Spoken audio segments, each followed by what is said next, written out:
It's 20 to 9 on a Saturday evening, and while everybody's at the pub, you know, enjoying themselves. Not me. I'm cleaning Bakelite with wet wipes. The least harsh thing you could do it with, but it does get out all the ingrained dirt. You've got to spend a while doing that.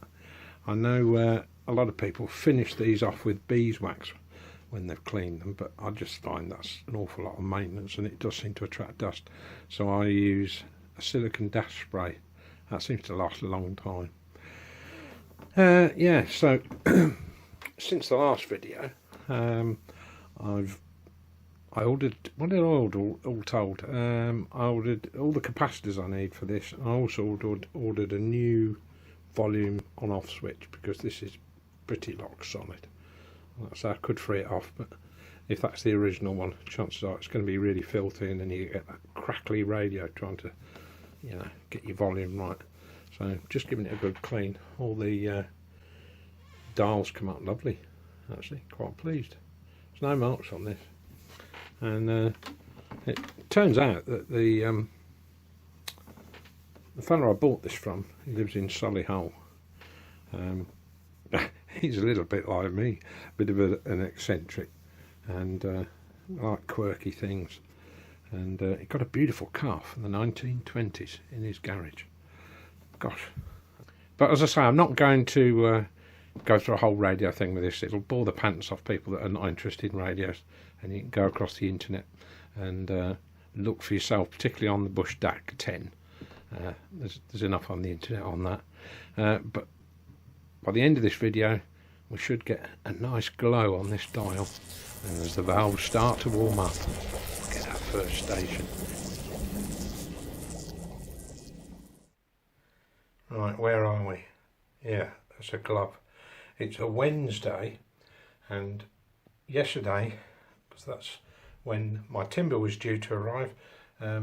What time do you think it arrived? Any guesses? Well, I can tell you, it didn't arrive at all.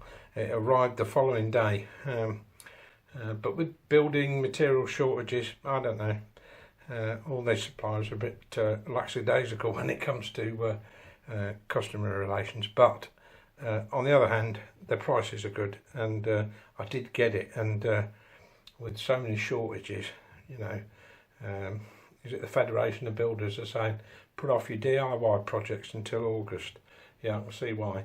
I can't do that because, as you know, I've got open fencing. Anyway, this is, and I will say it correctly this time, shiplap, not shiplack, or the other one that you can end up saying. Anyway, so I've got some of that, and I also got more feather edge boards and some Irish rails, and somewhere I think they're over the back.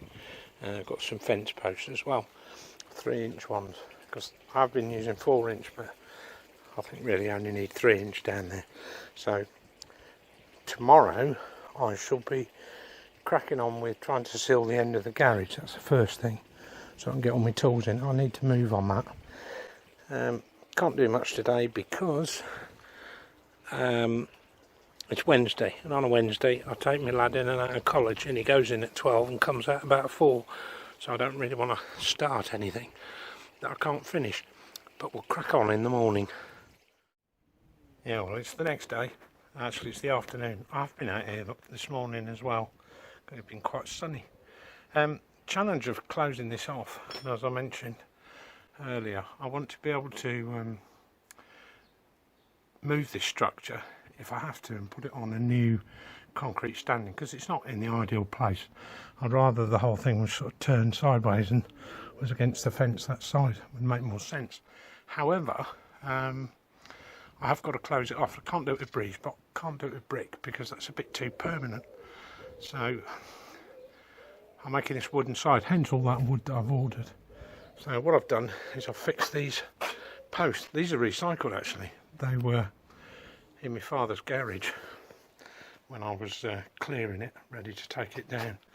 And actually, now they've been out in the sun, they've dried. I've given them some wood treatment, a couple of coats, but the timber's sound. So to get a fix in, I'm using exactly the same bolts that held the original panels on, but I've put in much longer coach bolts, see, all the way down, and reinstated the brackets so it all pulls out up tight. And tomorrow I'm going to nip those up with a 13mm spanner, so that's the size of the nuts. And then we've got a structure, something we can screw to.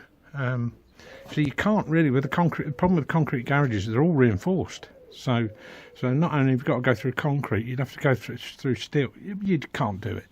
So what you can do is make use of the original fixings. So that's what I've done here. And but you see that comes quite a way from this angle iron. So I'm going to need some standoffs up there when I come to tack my timber on.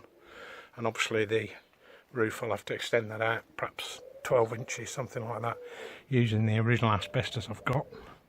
I should just soak it down and cut it all up, probably with a jigsaw or a circular saw. Don't know, we'll see.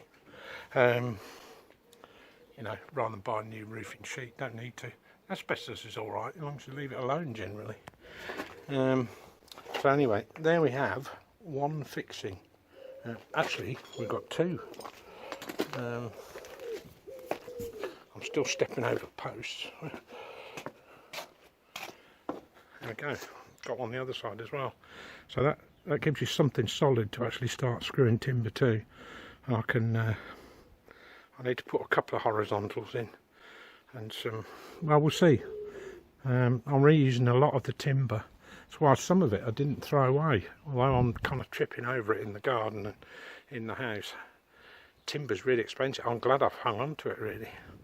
Anyway, be able to put a frame on that, and then be able to start tacking on the ship lap to the outside, and then we'll have closed off that end of the garage. So tomorrow, that's what I'll be doing. I shall knit those up and start to put in a proper frame, and then we'll get all the ship lap cut. It's a bit awkward at the moment because it's all standing in my hallway. There's nowhere else to put it.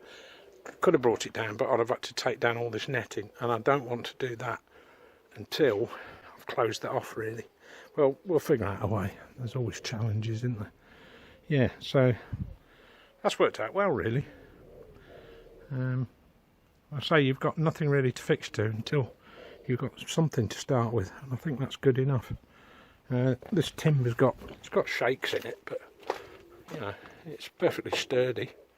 It's good enough, and it just gives me something to screw to on this side, you know, for more 2B3s.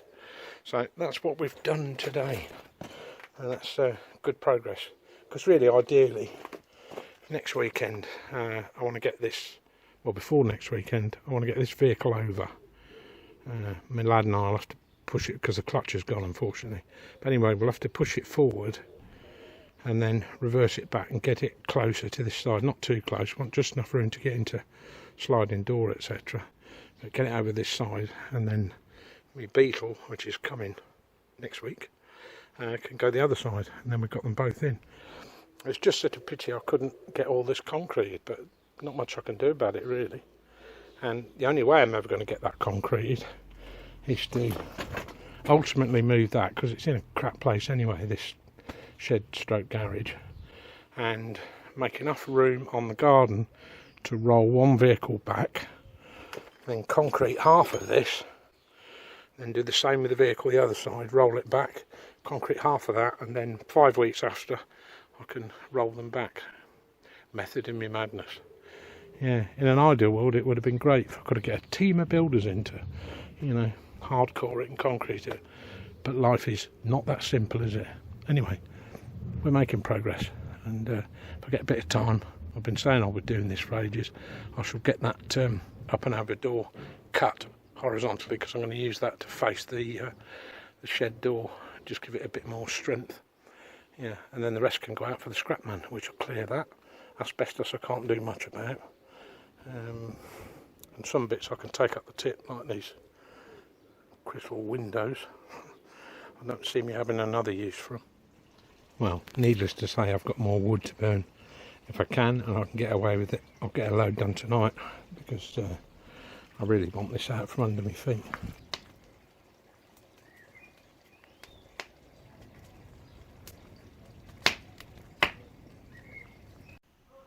Right, it's Saturday morning.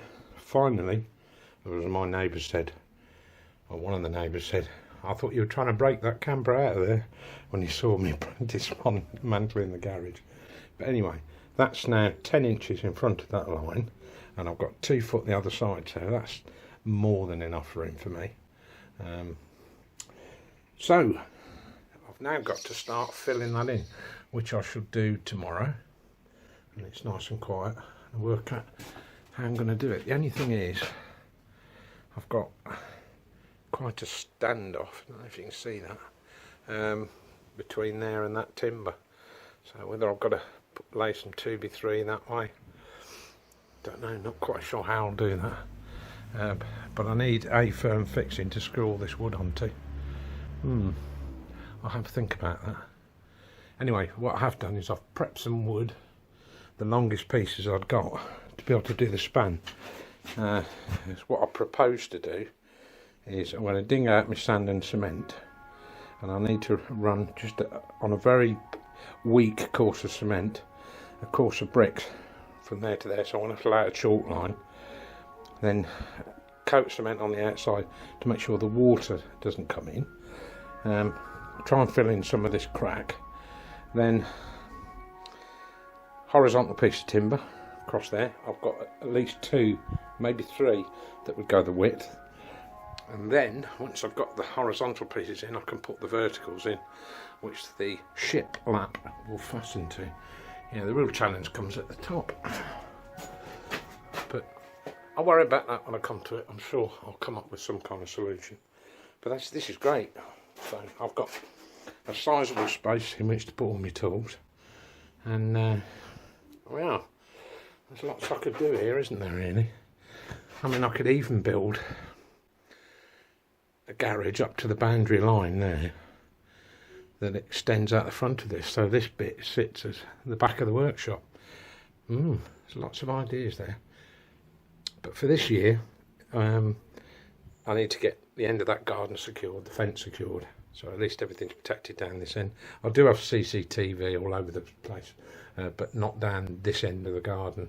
So although cameras will pick it up, but I will at some point put one on a pole which will cover all of this. Yeah, you've got to think about these things. You know, the world's not as nice as it used to be, is it? And once that's all exposed, I'll also start doing this next section of fence between me and next door. I've done to the end there. I can do the next piece. I think there's possibly 3 sections, maybe 4 that I've got to do. Anyway, either way, I've got the wood because I did calculate it. So that's Saturday morning. I'm not going to talk anymore because I think really I need to crack on. But there you go. I think that'll do for Ralph's house this week. Leave a comment below, good or bad. Yeah, it's up to you. And I'll see you next week. Yeah, judging by the feather, that's pigeon, I think. I will keep an eye on it, but there's none in here.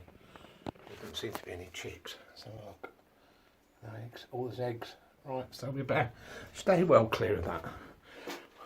Go on, pigeon. He'll be fine. I shan't disturb him in there. Oh, and don't forget to subscribe.